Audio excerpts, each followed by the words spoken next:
Boa noite, irmãos. Paz do Senhor Jesus. Mania de professor, né? Tem que organizar a mesa direitinho, para ficar tudo bem fácil de acessar. Feche os seus olhos. Feche os seus olhos e ouça esta oração.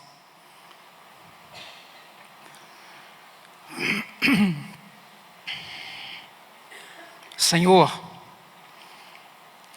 não é soberbo o meu coração, nem altivo o meu olhar. Não ando à procura de grandes coisas, nem de coisas grandiosas demais para mim. De fato, acalmei e tranquilizei a minha alma. Sou como uma criança recém-amamentada por sua mãe. A minha alma é como esta criança. Espere, Israel, no Senhor, desde agora e para sempre. Amém? Este é um salmo. Salmo 131. É um dos menores salmos da Bíblia. Mas esse salmo traz uma mensagem muito poderosa. Muito poderosa. Uma das mensagens mais lindas e necessárias para o crente. Hoje eu quero conversar com vocês, dialogar com vocês. Eu não gosto muito da expressão pregação, eu gosto de como se fosse uma exposição, uma aula, falando um pouquinho sobre um tema que me encanta, que é o viver simples da igreja. É uma aula de eclesiologia. Nós vamos conversar um pouquinho aqui sobre a necessidade de uma teologia e uma eclesiologia da simplicidade. Vocês entendem o que eu estou falando? A igreja nasceu simples. Como simples foi o mestre. Foi Jesus, o seu fundador. Então, essa teologia da simplicidade foi o que Jesus fez o tempo todo que ele esteve aqui sobre a terra. Leia a história de Jesus, leia a vida de Jesus, leia a mensagem de Jesus. Tudo que Jesus pregou foi a necessidade de uma vida simples. A gente fala muito que o propósito de Deus é que sejamos santos, ou seja, a santidade é a meta, é o alvo de todo crente. E quanto mais você conhece a santidade de Deus e vive a santidade de Deus, mais simples você será. Menos complicado. Mais simples. Preste atenção, porque isso é muito sério. E isso é muito necessário. Esse salmo, ele nos fala de... Tem duas palavras aqui que são centrais. A soberba e o olhar altivo. Mas ele não fala só nisso. Ele diz, Senhor, não é soberbo o meu coração, nem o meu olhar altivo, buscando coisas grandiosas para mim. E depois ele diz assim, porque essas coisas grandiosas que ele está dizendo aqui, tem a ver com a ambição humana.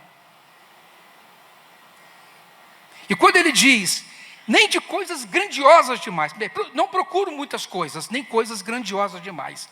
Ele já está falando aqui de uma outra lógica, que é da lógica da acumulação, de querer mais e sempre mais. E aí você perde a noção do seu lugar no corpo, do seu lugar na vida das pessoas, porque você vai entender que agora você é o centro, e não mais Jesus é o centro.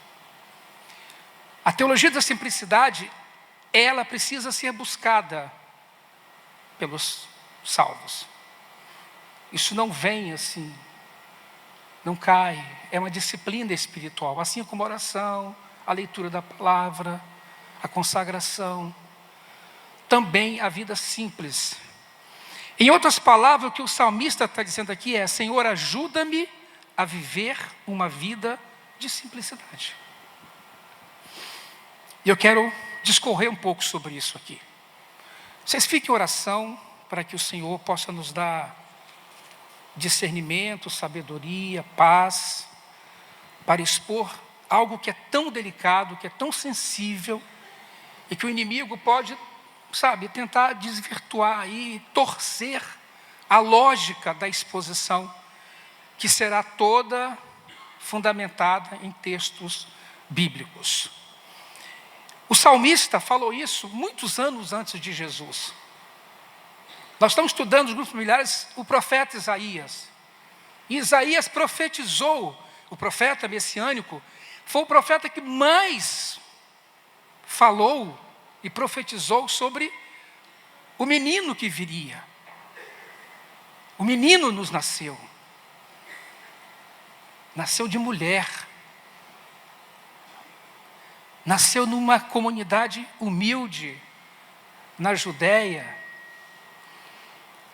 Uma família simples. E depois disso, para que se cumprissem as Escrituras, ele saiu da Judéia e foi para Galiléia, dos gentios, um lugar de gente excluída, de gente que judeu odiava, e deve odiar até hoje.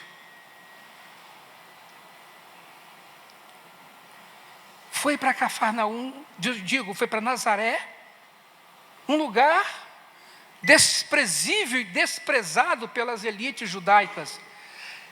Parece até que Deus estava afrontando, confrontando, né?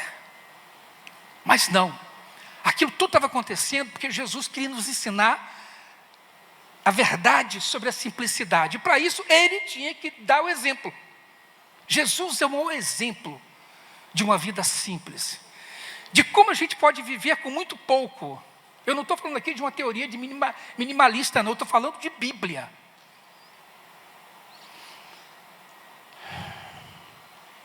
Em Mateus 6, 25, assim, irmãos, esse estudo ele estava todo em slides, que eu ia passar todos, mas dá um problema aqui, né? A gente vai citando os textos para vocês.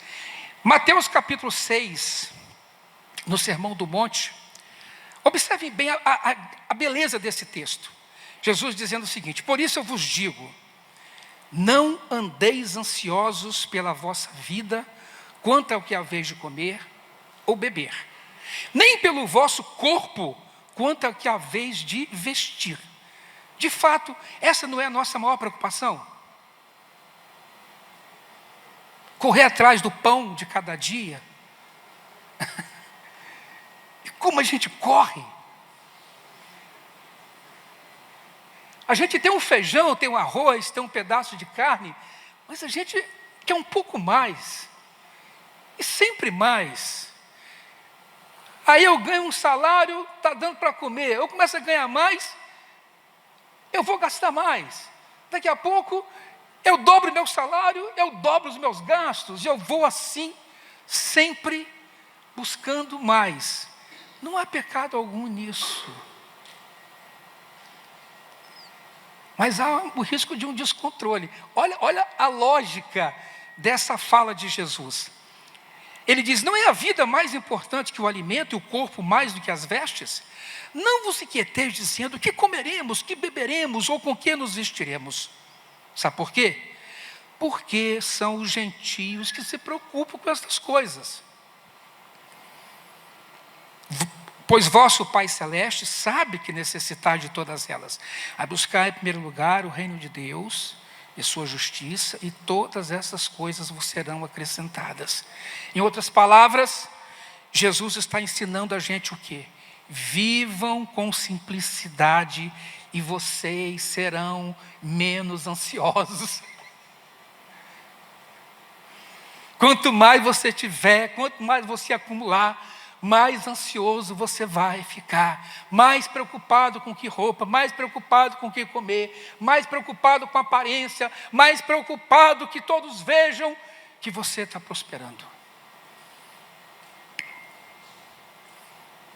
É lógico, sejam simples, não compliquem as coisas, apenas vivam o que eu lhes ensinei, e o reino se manifestará no vosso viver diário. Aí aquela coisa, porque eu não consigo viver o evangelho, porque eu não consigo, mas claro, você não está vivendo o óbvio, o simples, não vai conseguir viver o complicado. Porque o que Jesus trouxe para nós foi uma vida simples. A proposta para a igreja é uma vida simples. Isso está dentro da lógica da economia de Deus. Deus é econômico, gente.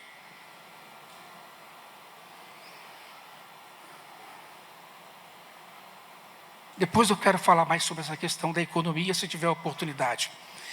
Olhe Paulo. Paulo, então, entra na dimensão da... Nós estamos falando aqui, Jesus fala a dimensão espiritual, mas Paulo aqui traz a dimensão relacional, do corpo. Ele fala da igreja, ele diz assim, 2 Coríntios 11, de 1 a 3, ele diz: porque eu zelo por vós com o zelo de Deus, mas eu receio que, assim como a serpente enganou a Eva, com a sua astúcia, assim também seja corrompida a vossa mente, e se apartem, veja que lindo isso, da simplicidade e a pureza devidas a Cristo.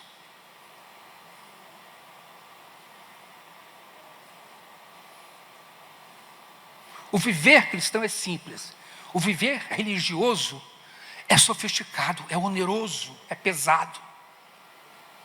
Jesus não veio trazer religião, Jesus veio trazer simplicidade. Aquele fardo pesado dos mandamentos, das leis, que oprimia, que criou uma casta sacerdotal enriquecida, que explorava o povo simples. Jesus falou, não vai ficar pedra sobre pedra, vai cair tudo. E eu vou estabelecer o meu reino com base na simplicidade e não na ostentação.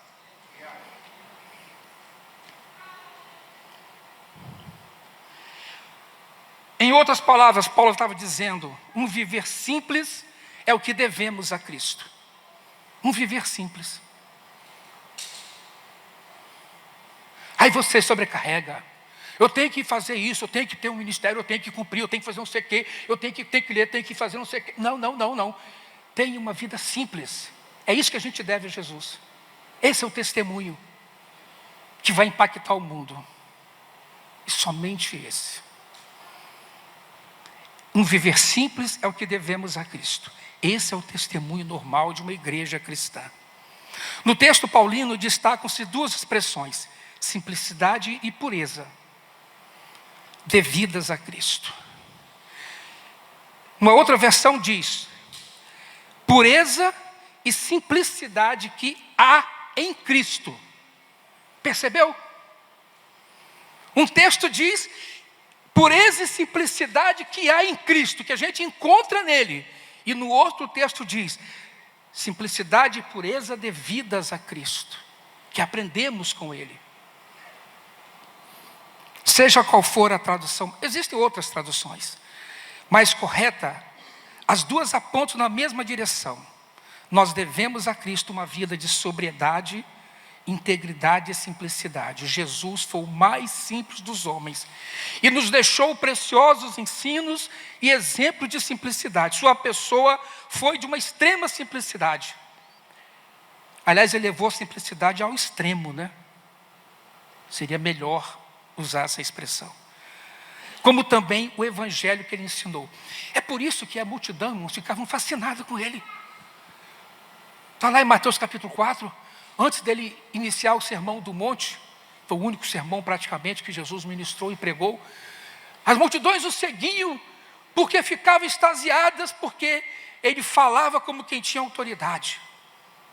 Não, ele falava com simplicidade, todo mundo entendia.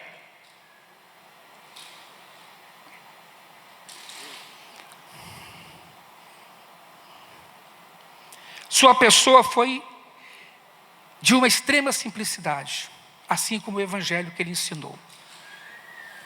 uma salvação, olha o que Jesus trouxe, uma salvação sem religião. Eu sou o caminho, não o templo. Guardem isso. Eu sou o caminho, não essa casa que vocês adoram aqui, o templo de Jerusalém. Eu sou o caminho. Esse templo eu destruirei, em 3 dias o reedificarei. Ele está falando de uma nova ordem. Jesus estava ali desconstruindo a ordem templária e construindo ali, edificando a ordem da simplicidade. É lindo demais isso, irmãos. É lindo demais, é lindo demais. Se você entender isso, você nunca mais vai chamar isso aqui de igreja. Nunca, nunca mais. E vai tirar da sua boca esse erro terrível, que não é só eclesiológico, é cognitivo também. É só aprender e não repetir mais. Pronto, acabou. Eu sou o caminho, não o templo. A grande mensagem que Jesus nos deixou. Olha a simplicidade disso aqui. Olha a simplicidade do que ele falou em Mateus 11, 28 a 30. Aquelas multidões todas seguindo, gente aflita, gente doente, gente leprosa, gente sofrendo, casamentos destruídos, tanta gente oprimida pelo sofrimento, pela lei, pelo legalismo, pela injustiça. Meu Deus, se o Senhor Jesus pudesse nos arrebatar, como fez com Filipe, e nos levar para Nazaré ou Cafarnaum, para passarmos um dia em Cafarnaum, nós íamos voltar de lá, entendendo totalmente diferente a palavra de Deus, entendendo o contexto que Jesus viveu, e por que aquelas multidões ficavam loucas atrás dele. Quando ele olhou aquela multidão, ele disse: vinde a mim, todos vocês, que estáis cansados, sobrecarregados, e eu vos aliviarei. Eu tenho certeza absoluta, assim como Nicodemos, muitos outros fariseus, muitos outros religiosos foram atrás de Jesus porque estavam também cansados e sobrecarregados de tanto legalismo, Derones. Porque o legalismo escraviza, adoece as pessoas. E vocês tomem cuidado para isso aqui não adoecer vocês. Igreja não é fardo. Igreja é lugar de cura. É lugar de relacionamento, de comunicação, de amor. Sabe, irmãos, de carregar os fardos dos outros. Não é lugar da gente sobrecarregar mais ainda os irmãos.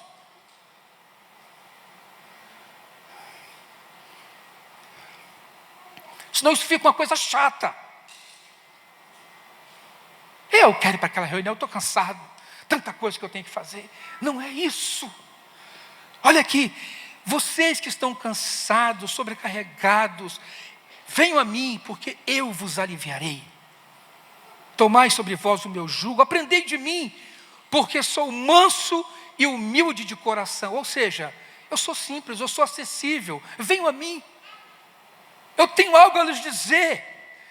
E olha que interessante, vocês vão achar descanso para as vossas almas. Estava todo mundo atrás de descanso. Quem aqui não está atrás de descanso para a alma? Diga para mim.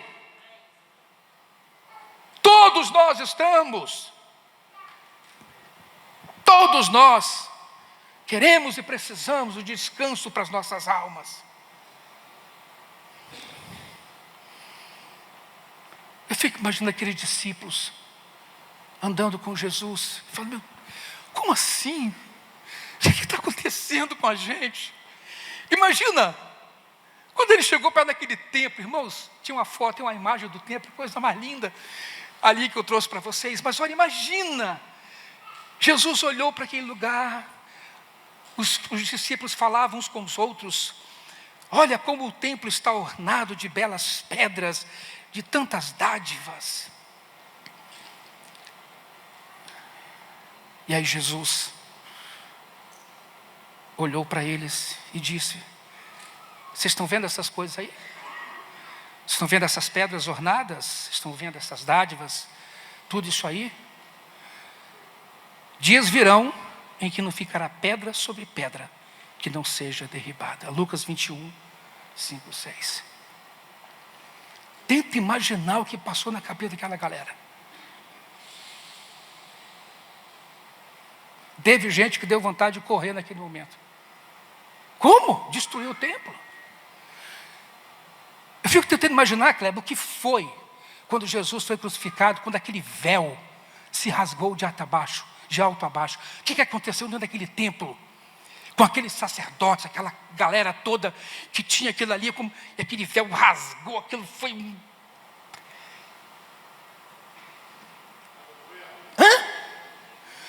Não estava entendendo nada. Deus estava mandando uma mensagem. Tudo isso que vocês estão vivendo caducou. Não é mais esse lugar. Sabe por quê? Santo agora não é mais este santuário. Santuário de Deus sois vós. Santuário de Deus sois vós. E quando a Bíblia diz santuário de Deus, não está dizendo vós sois o templo, não. Vós sois o naós. Sabe o que é o naós? É o santo dos santos. É o lugar mais terrível do santuário.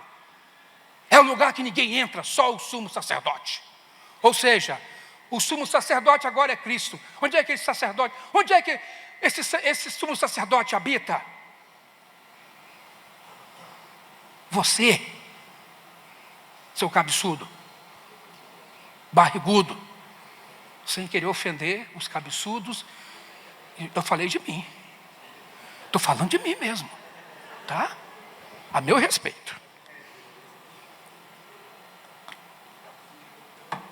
Vai vendo aí, Kleber. Vai me olhando aí para pegar o desenho para você fazer depois, tá? Tem que ser uma cartolina, porque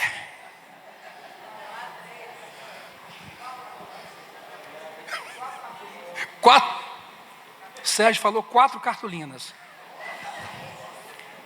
Quase que eu falei, aí é sacanagem, né? Não sabeis vós que sois o templo de Deus e que o Espírito de Deus habita em vós? Esse negócio é muito bom de ouvir, mas é terrível também. É terrível também. Eu acho bacana esse povo que mexe, futuca, até encontrar solução para o problema.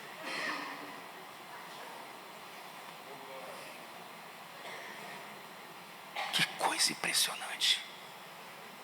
Vocês estão conseguindo passar aí os negócios? Olha lá, Júlio fez assim. Não ande ansioso, irmão. Não fique ansioso, pregador.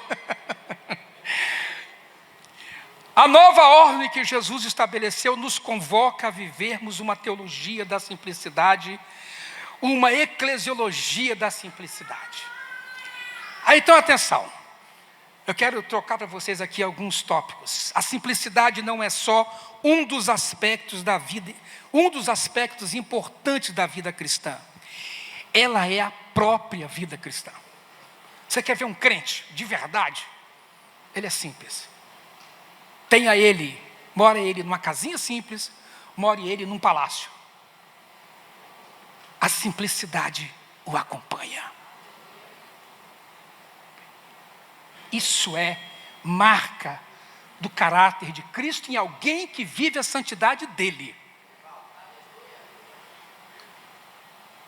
Menino, vai passando que eu já cheguei aí, vou deixar no finalzinho. Aí, vai filho. Não, essa parte aqui não está aí. Volta aquelas imagens, vai lá. Isso aí.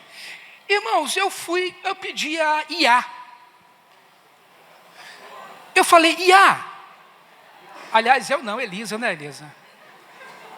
Elisa é a minha inteligência artificial, real, né?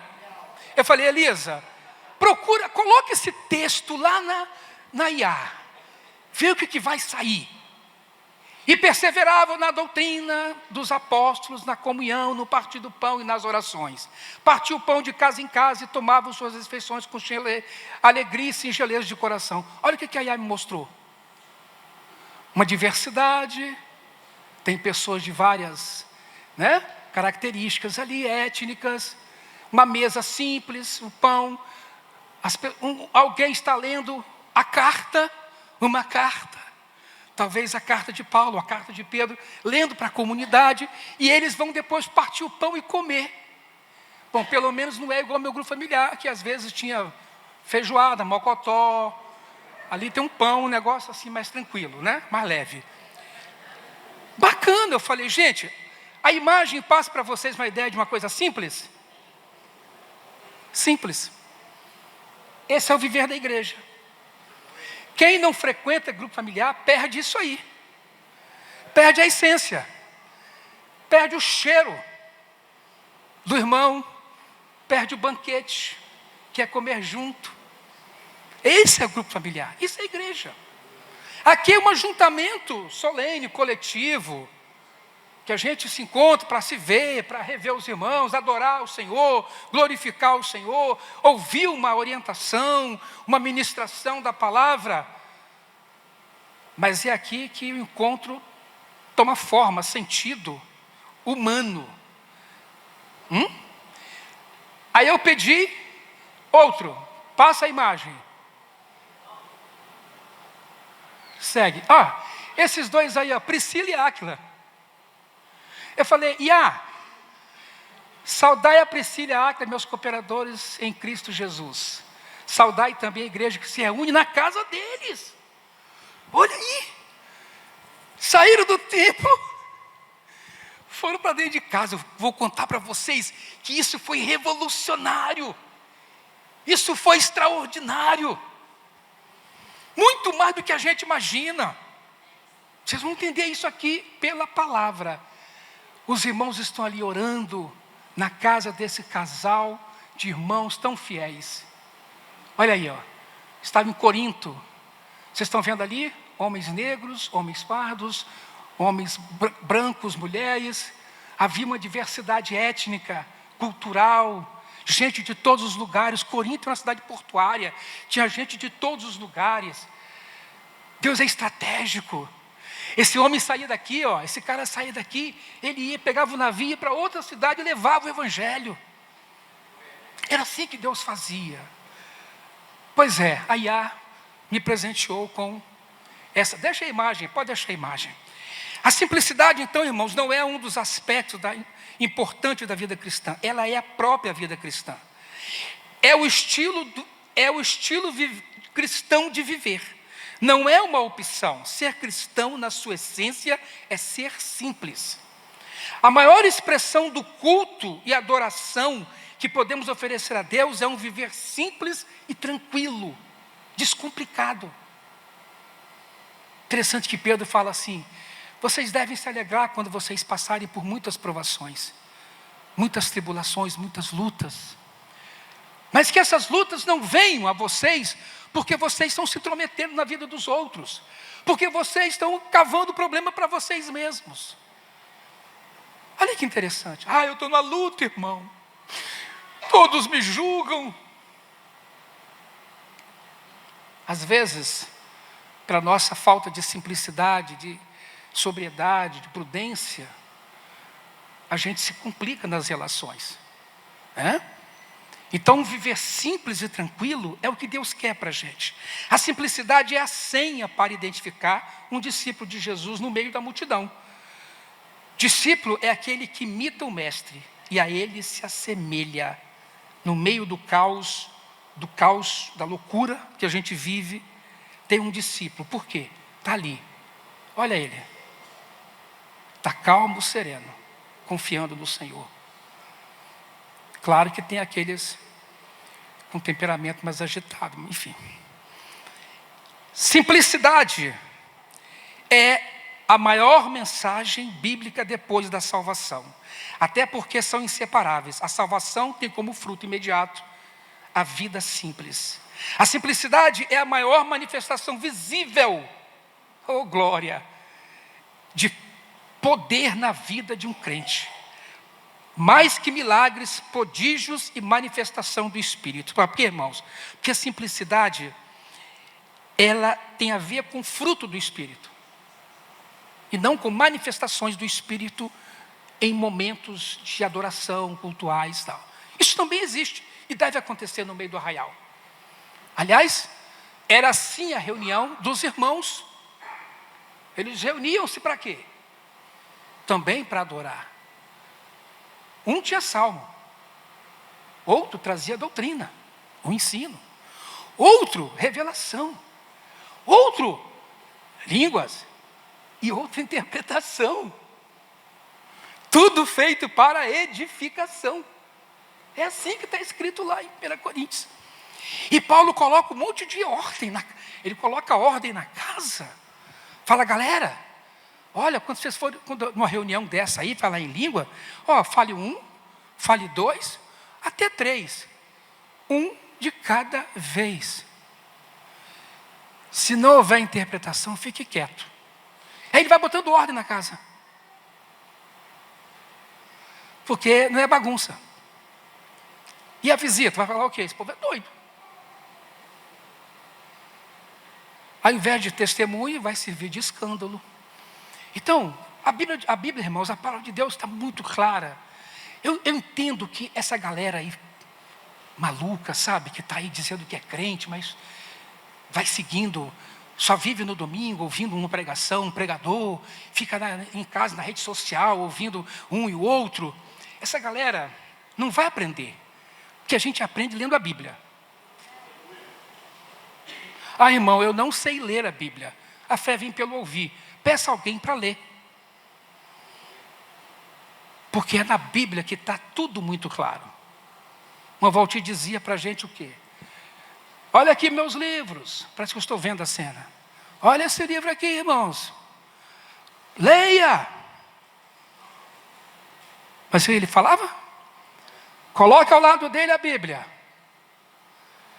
Se não estiver de acordo com a Bíblia, joga meu livro fora e fique com a Bíblia. Essa é a verdade. Por isso, nenhuma outra virtude cristã impacta mais o mundo que o viver simples e puro. Será por isso que já não impressionamos mais tanto as pessoas? O que hoje pode nos diferenciar do mundo? Poder, milagre, prosperidade? Não vou entrar nesse esquema, nessa análise. Mas eu posso garantir a vocês que um viver simples e piedoso vai impactar muito mais do que qualquer outra coisa. Acredite nisso. Acredite nisso. Por favor, coloque isso no seu coração. Entenda. Paulo, ao escrever aos Filipenses, ele dá um checkmate. Dá um checkmate. E olha, gente, na verdade o que Paulo fala aqui nesse texto que eu vou ler para vocês, se vocês não viverem isso que eu vos escrevo, lamento, mas Cristo não vive em vocês. É isso que ele quis dizer. Se vocês não vivem isso, me perdoem, Filipenses, mas Cristo não vive em vocês. Vocês lembram como começou a igreja em Filipenses? A igreja na cidade de Filipos, quem lembra como começou a igreja? Qual foi a primeira pessoa? Uma mulher, vendedora de púrpura. Lídia. Depois que ela se converteu, foi com os discípulos para a casa dela e ali começou o testemunho da igreja. Depois, outra conversão, o carcereiro.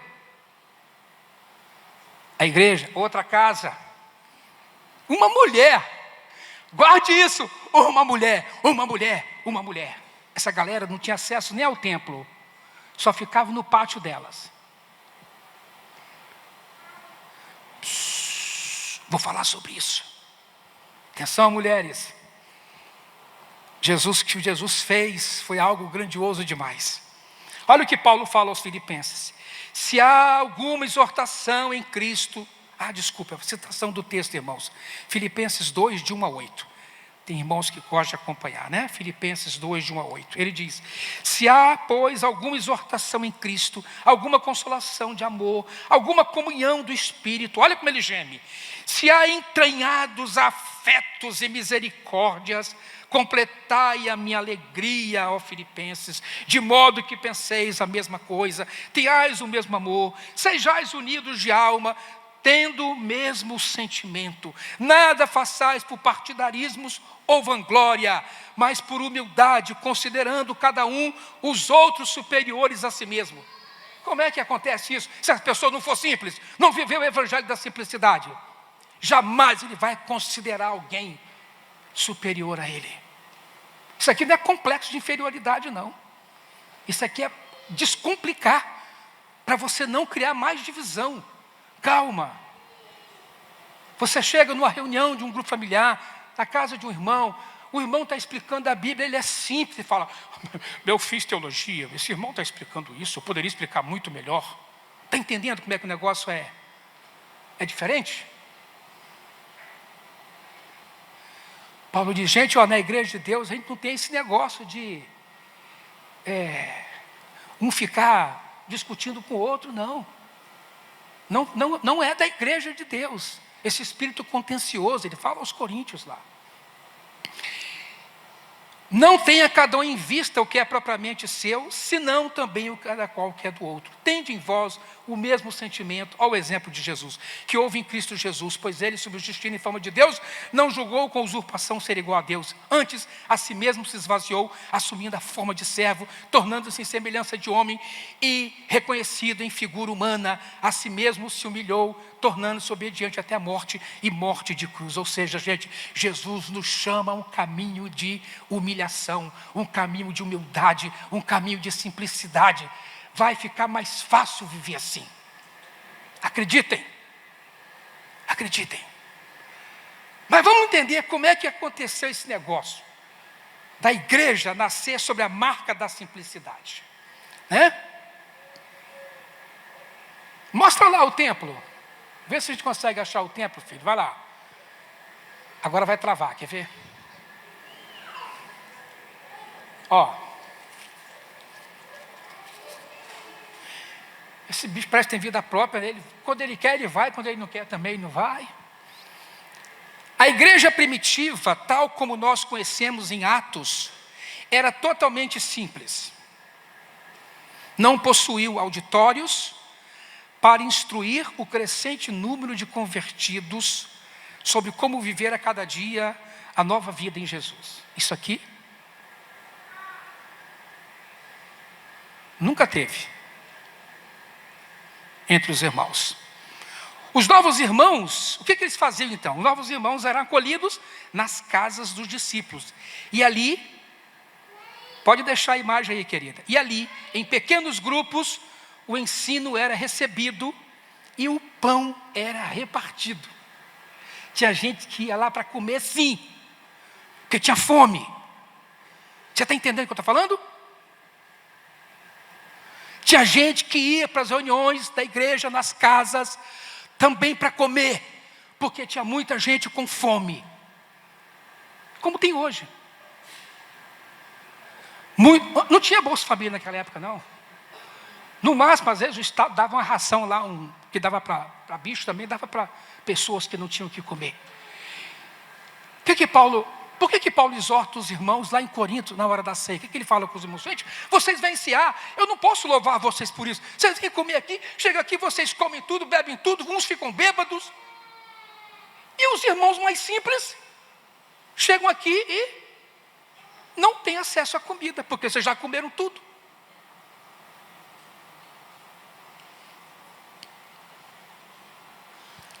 Entende? Ou seja, a igreja é lugar de partilha também do alimento. O que é a palavra? É alimento. A gente partilha a palavra e partilha o pão.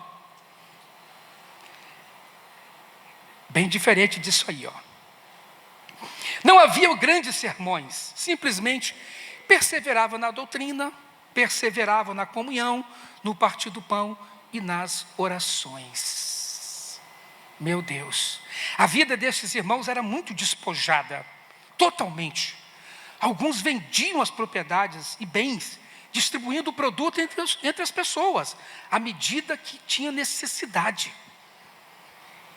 E o grande testemunho sobre a maneira deles viverem está em Atos 4,32. Diz assim: da multidão dos que creram, era um o coração e a alma. Ninguém considerava exclusivamente sua nem uma das coisas que possuía. Tudo lhes era comum. Tudo lhes era comum. Eu ouso dizer aqui que esse foi o único momento da história da humanidade onde as pessoas viveram de fato um verdadeiro comunismo. E não esse comunismo de Estado que está aí. Aqui tinha um comunismo de verdade, gerado por Deus. Partilha o que você tem. Você tem muito. Pega um pouco e dá para o seu irmão. Não era só isso não, eles vendiam inclusive bens. Tudo bem que a igreja de Jerusalém ficou pobre depois, precisou de ajuda de um monte de gente. Mas eu estou falando aqui de um espírito de comunidade que eu acho que nós nunca mais vamos encontrar por aí afora. É uma coisa impressionante. As reuniões na casa, irmãos, foi a estratégia que Deus usou para que as pessoas pudessem viver a simplicidade na prática. Ele tirou daqui e botou o povo dentro da casa. Presta atenção nisso aqui. No Novo Testamento, as casas e as famílias passaram a exercer importância central no cristianismo primitivo. A centralidade da casa rompe com a velha e onerosa ordem templária. O templo agora somos nós, o naós de Deus, os santificados em Cristo.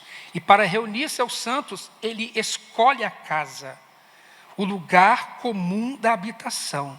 Sem formalidade, a casa acolhe, hospeda, alimenta, cuida e salva os que sofrem. A casa. Nas religiões tradicionais, inclusive no judaísmo, o templo era o centro das manifestações litúrgicas. Tudo era muito formal, ritualizado, elitizado, segregado, comercializado, e alto era o custo dos serviços prestados pela casta sacerdotal, que estava mais a serviço das elites políticas, inclusive de Roma, e econômicas, do que a serviço da própria divindade. Essa é a imagem. Isso aqui é o templo, irmãos. Templo de Salomão. Depois vem o segundo templo e depois o templo de Herodes. Algo majestoso. Aqui você tem os levitas, ali você tem os sacerdotes, mais em cima tem o altar do sacrifício, enorme ali, ó, e aqui embaixo de amarelo, no pé da rampa, o sumo sacerdote. Aquela porta lá é a porta que dá acesso ao lugar santo. Lá dentro tem a mesa da proposição, lá dentro tem o candeeiro e o altar das orações, o altar de incenso. E tinha uma outra parte ainda que vocês vão ver a planta. Na outra parte era o santo do santo, onde ficava a arca da aliança. Ninguém podia ter acesso a esse lugar. Esse lugar aqui, onde vocês estão vendo aí, só entra homem. Não entrava mulher aí. Só entrava homens. Antes desse espaço, tem uma outra divisão, que é o pátio das mulheres. Vocês vão ver, o pátio das mulheres. Ali só entravam os homens. E era tudo ritualístico. Tudo era muito formal. Sacrifícios e mais sacrifícios. Animais sendo sacrificados. Sangue jogado. E uma coisa feia de ver.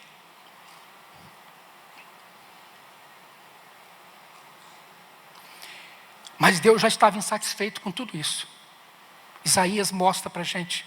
700 anos antes de Cristo. De que me serve a minha multidão de vossos sacrifícios? Diz o Senhor. Eu estou farto dos holocaustos de carneiros e da gordura de animais cevados. E não me agrado do sangue de novilhos, nem de cordeiros, nem de bodes. Quando vindes para comparecer perante mim, quem vos requereu o só pisar dos meus átrios? Ou seja, era só ali que eles eram santos. E lá fora? Lá fora faziam tudo diferente, tudo o contrário. Eu requeri de vocês isso, que vocês fossem santos só aqui, nos meus átrios? Não. E diz mais: não continueis a trazer ofertas vãs. O incenso é para mim abominação. E também as festas da lua nova, os sábados, as convocações das congregações. Não posso suportar iniquidade associado a ajuntamento solene. Tudo isso, irmão, foi ordem dada por Deus. Você está vendo que o problema, a questão não está no ritual, está no coração? Deus não estava se agradando, Derones, do coração deles. Porque eles faziam algo. Havia solenidade, mas a vida era de iniquidade.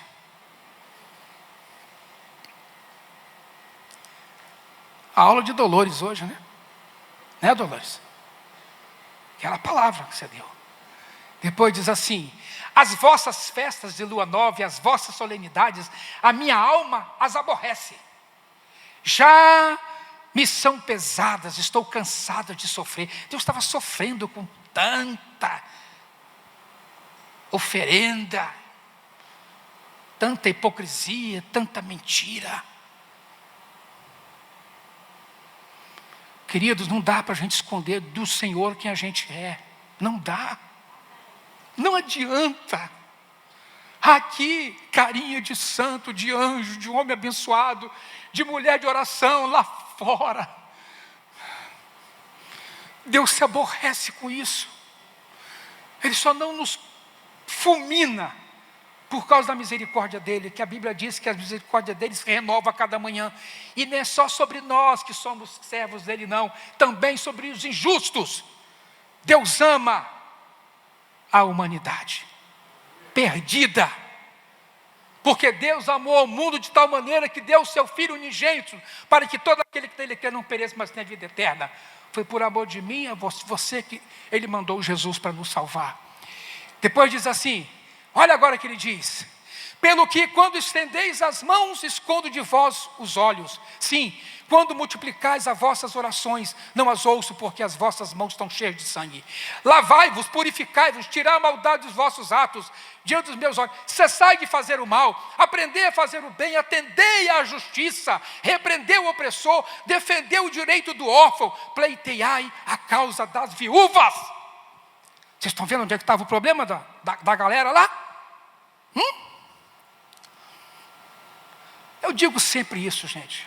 Muito dos problemas que a gente vive entre nós, que a igreja vive, não, só a igreja não, a igreja de Vitória não, a igreja, a comunidade cristã, não tem nada a ver com o espiritual, é social. É preconceito arraigado, ódio social, distanciamento social.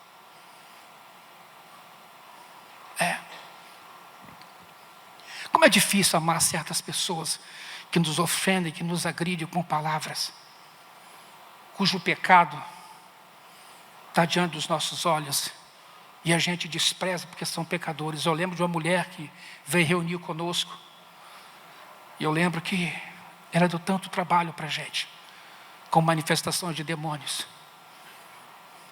Eu tinha uma ojeriza, queria distância desse povo. Depois que eu convivi com ela e vi a dor que essa mulher viveu para ser liberta, Deus abriu meu coração para amar pessoas absolutamente abomináveis. Eu não consigo fazer acepção de pessoas. Eu amo tanto vocês como amo o meu bandido aluno da comunidade. Ou a menina que chega na minha sala e fala comigo que ela é trans. E pergunta: por que você está me ouvindo? Eu falei: porque eu quero aprender. Como é que é esse negócio? Me explica. Toda hora ela me procura. Professor, hoje eu estou assim, eu estou assada. Teve uma lá que era louca, só queria saber de... Daqui a pouco ela chegou e falou: professor, eu estou apaixonado por um rapaz. Ele é uma gracinha. Eu falei: é mesmo? Aí abandonou aquele conceito, agora ela quer casar com esse rapaz. Eu não falei nada para ela, nem disse para ela, aceita Jesus hoje. Porque eu não posso falar que a escola é laica. Mas sabe por quê? O que ela vê em você? O que ela vê? Vê Cristo. Vê Cristo. Vê o amor de Cristo. Se não tiver amor, se não tiver estratégia, nós vamos pregar para as paredes. Está aí, ó. Aí o que acontece? Pode passar outra imagem, querida. Olha aí, gente. Vocês estão vendo? Olha como é que é o templo. Aquilo ali, ó. Você está vendo ali? SS, Santo dos Santos. LS, lugar santo. Ali eram os lugares mais específicos do templo.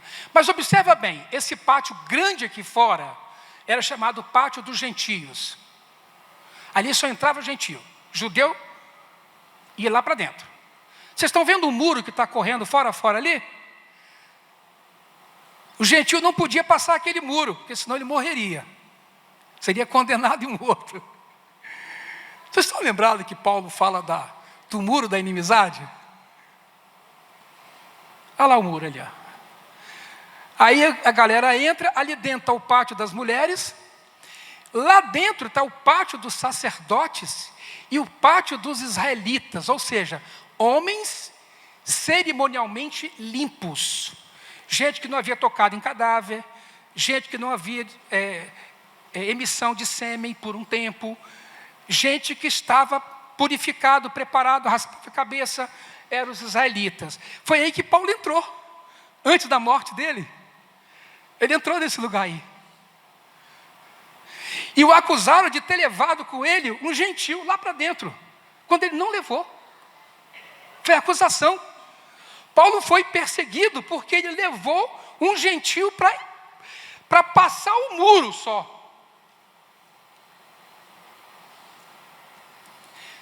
E sabe qual foi o livramento de Paulo?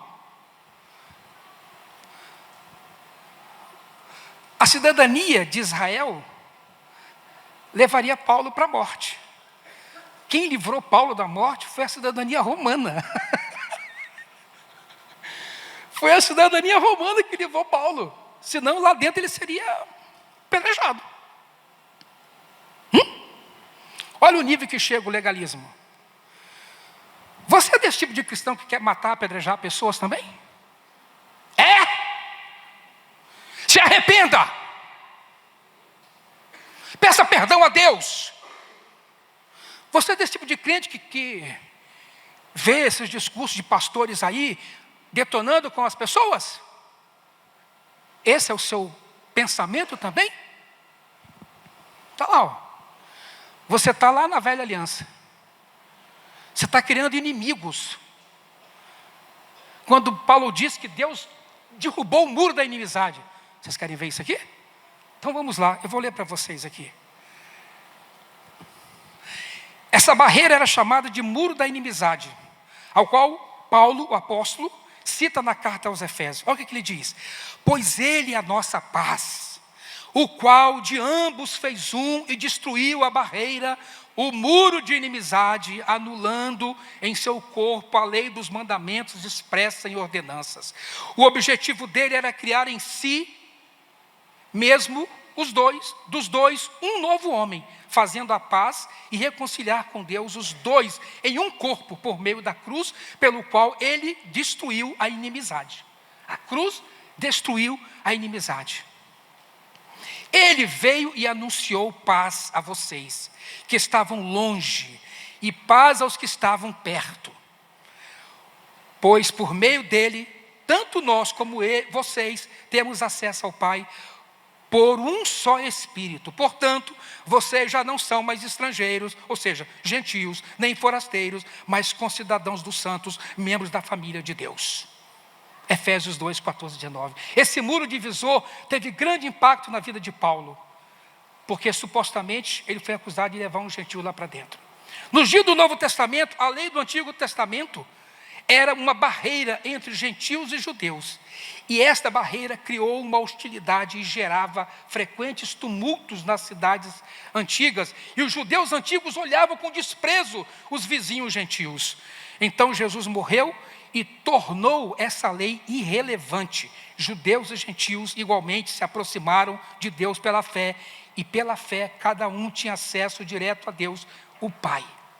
De repente, tornou-se claro que a igreja é uma, e que de dois grupos hostis, Deus formou um só homem, chamados para viver em paz.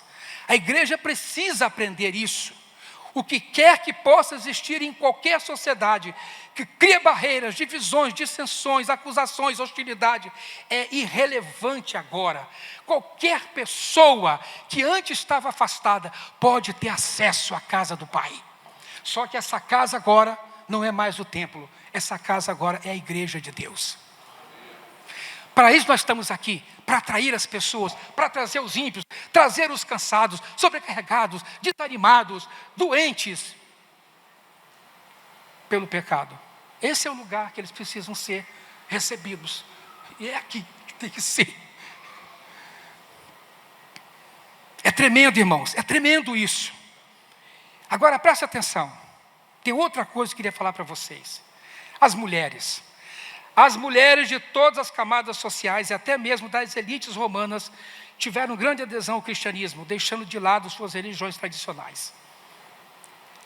Parte das mulheres acabou. A igreja botou todo mundo dentro de uma casa. Isso é revolucionário. Isso é extraordinário. Deus é terrível, Deus é terrível. Sabe por quê, irmãos? As religiões tradicionais eram elitistas, machistas. Mulher não entrava. Todas as religiões, todas. Imorais, formalmente litúrgicas, socialmente excludentes e sempre atrelado ao poder político local. É assim. Religião é aquela que se atrela ao poder político. A igreja se atrela a Jesus. A nossa ligação é só com Jesus, somente com Jesus, unicamente com Jesus. A hora que a gente for subir os palácios para banquetear com gente que não é do Senhor, nós vamos perder a simplicidade do Evangelho. E esse é o meu medo, essa é a minha preocupação. E é por isso que eu oro: Senhor, traz a igreja do Senhor de volta à simplicidade da fé. Traz de volta, traz. Nós temos que orar por isso. Até porque Deus tem nos dado a visão de Cristo e a igreja. Irmãos, a coisa é muito séria. Enquanto a religião é assim, e tinha ali o pátio dos enfermos também, tá? Ou dos leprosos. Quer dizer, até os doentes tinham lugares separados para eles. Porque ter doença quer dizer que tinha pecado. Era pecado. Irmão fulano, isso deve ser pecado. Pecou demais, está doente. Pegou um câncer. Isso é Deus castigando ele. E a vida da igreja acolhe a todos. Passa a imagem, filha, nem sei o que vem depois. Volta. Pois é, irmãos.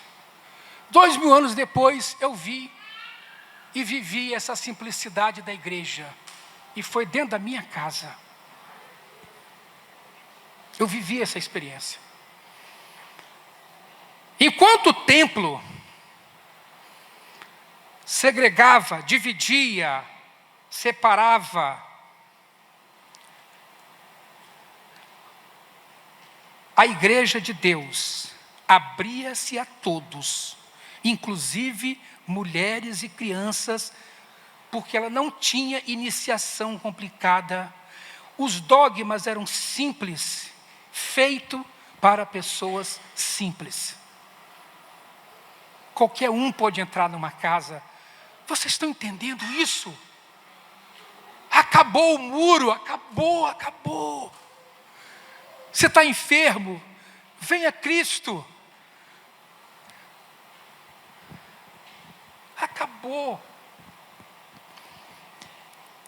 O escritor História das Civilizações, Aymar e Al Boyer, se tem algum historiador depois puder me explicar, o livro dele é Roma e seu Império.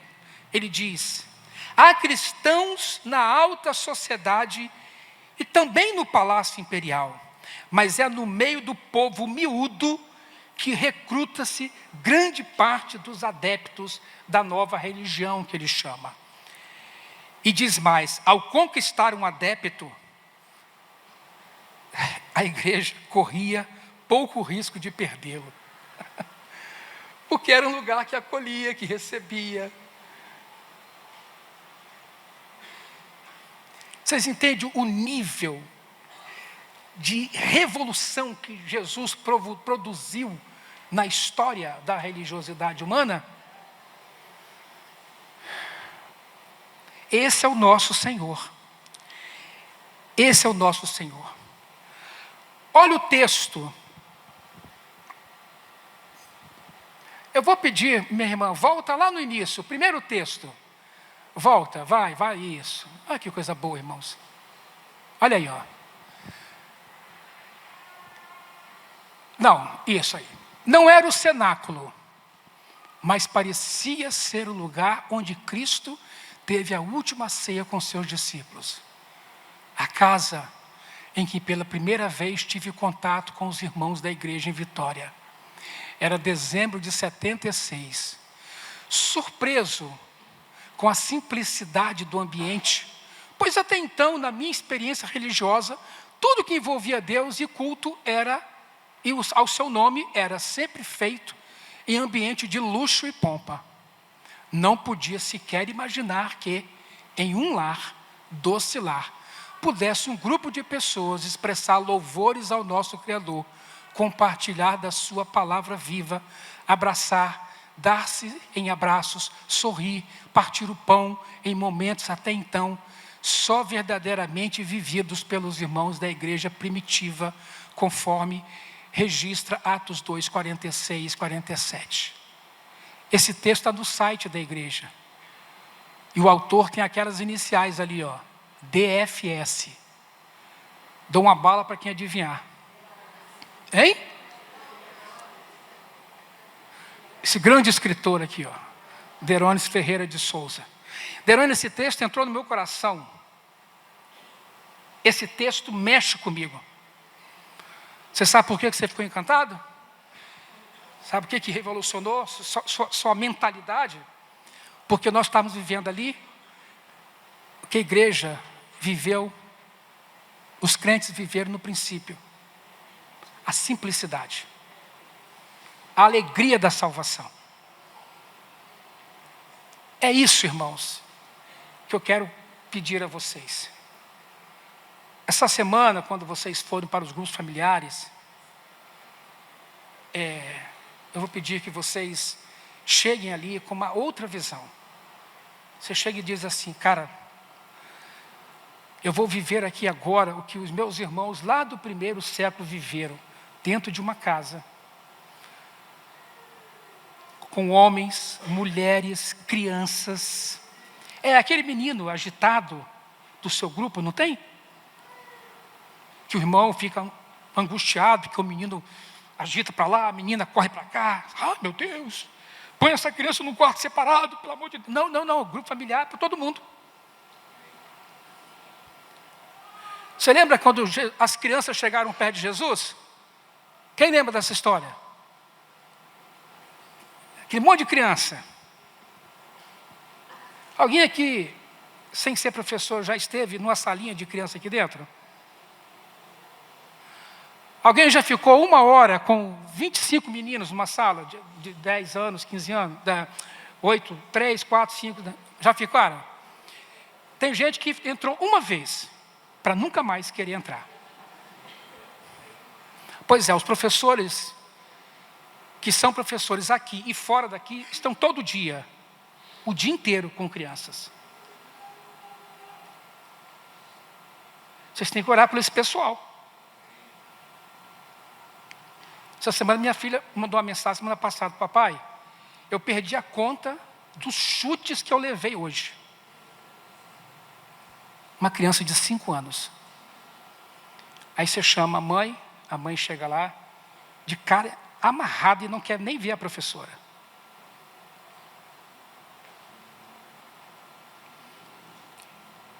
Mas a casa é para todos.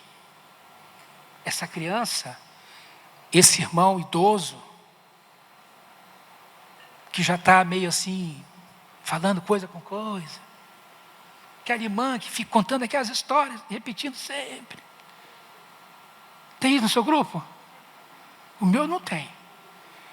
Tem aqueles irmãos que gostam de trazer umas histórias. Aí você quer passar o estudo. Aí o irmão começa a chorar no grupo. Chora a reunião inteira e quer botar para fora o que está sentindo. Aí você fala, ô irmão, nós temos um estudo. Não. Deixa, aí é lugar para chorar. Para abrir o coração. Para rasgar o coração. Traz um copo d'água para essa irmã, para esse irmão. Dá um abraço. Profetiza para ele. A casa é lugar de simplicidade. Aqui a gente pode ter até um pouco de formalidade para organizar a coisa. Mas na casa acontece de tudo. Uma vez nós estávamos, o grupo familiar, muitos anos atrás, vai para isso. Essa eu vou contar para vocês para terminar. Nós tínhamos lá as meninas, Priscila, Elisa, aquela galera, toda criança, as filhas do filho da Marta. Nós tínhamos ali, irmãos, uns 10, 12 meninos, tudo pequeno. Só tinha família fértil ali. Todo mundo com filho. Hoje está tudo adulto, já de 30, 40 anos. Irmãos, a reunião, a gente ficava em volta e eles ficavam sentados no meio. Meus irmãos, um dia eles estavam tão agitados, que eu falei, irmãos, vamos orar para Deus acalmar essas crianças. Senão eu vou mandar correr todo mundo desse lugar. Eu não conseguia terminar uma frase. Eu não sei o que, aí um começou a orar pela cortina, pelo jacaré, o outro começou, uma coisa assim. Aí, meus irmãos, nós oramos, acabamos de orar. Minha mulher lembra disso. Você lembra mesmo? Fizemos um tempo de oração, vários irmãos oraram. Quando acabou, irmãos, a parte do centro assim, a gente botava uns esteira, aqueles negócios. Vitor, estava todo mundo dormindo, Vitor. Chegava um babá. Gente, Deus faz isso. Mas se você tira a criança do grupo, se você fala que ela é chata, ela não vai querer mais ficar no grupo familiar. E ali começa o desvio, porque a essência da igreja é a casa. Então, acolham. Amém? Último slide, meu filho.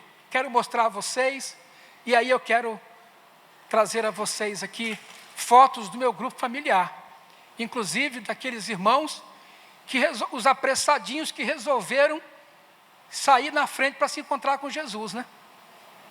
Falar assim, tchau, hein? Estou indo antes de vocês, hein? Pois é. Você está vendo aquilo ali? Aquilo é uma casa, Tem uma estante, tem uma mesa, tem um pão ali, tem um suco, tem um café. E a gente fica em volta, partindo a palavra e partindo o pão. Ali numa outra casa, tem até rede. E a gente ali louva a Deus e compartilha. E aqui, a minha casa, na minha sala, a última reunião que nós tivemos, a presença do meu saudoso, querido irmão Carlito. Essa foi a última reunião, foi numa quinta, e o Senhor o levou no sábado. E o Genésio que está ali com a gente também. Eu dedico essa mensagem à memória desses irmãos queridos, que eram pessoas simples, e que me ensinaram, através da vida e do testemunho dele, a ser uma pessoa simples também. Tá bem? Deus abençoe a igreja em Vitória. E que vocês aprendam a viver com simplicidade. Isso é viver de igreja. Eu não vou entrar aqui, que eu teria outras questões para entrar com vocês, mas o tempo não permite. Já me estendi demais. Mas essa é uma aula que, se você interiorizar, eu vou te dar como dever de casa, que você leia o Sermão do Monte. Vai para casa, nessa semana, leia Mateus capítulo 5, 6 e 7. E aprenda com Jesus o que é viver com simplicidade. Amém?